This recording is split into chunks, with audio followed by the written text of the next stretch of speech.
Lors de la réalisation de tout ouvrage, la stabilité commence par un bon ancrage au sol. Hello my friend, in this video, we will explore together the different types of foundation on the field of application. Dans cette vidéo, nous allons explorer les différents types de fondations ainsi que leur domaine d'application. En première position, on retrouve les fondations superficielles. Généralement, en une épaisseur de 0,5 à 2 mètres. Ce type de fondation est utilisé lorsque le sol proche de la surface présente une capacité portante capable de supporter les charges transmises par la structure à implanter. Ici, on distingue les semelles isolées, les semelles filantes ainsi que le radis général.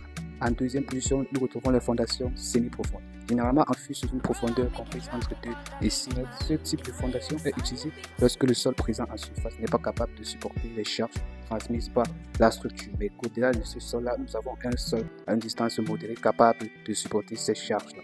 Ici, on distingue les puits et les massifs ancrés. Et de 3, on a la fondation profonde, le plus souvent utilisée pour les mêmes raisons que la fondation semi-profonde. Celle-ci est à son tour enfouie sous une profondeur comprise entre 6 et 30 mètres. Ici, on distingue les pieux et les micro-puits. Mais vous allez souvent retrouver aussi les puits, à condition qu'ils soient enfouis sous une distance d'au moins 6 mètres. En résumé, le choix du type de fondation dépend de la qualité du sol, des charges que la structure aura à transmettre, ainsi que les conditions du site. Bien choisir, c'est garantir la stabilité de sa structure. Abonne-toi, s'il te plaît.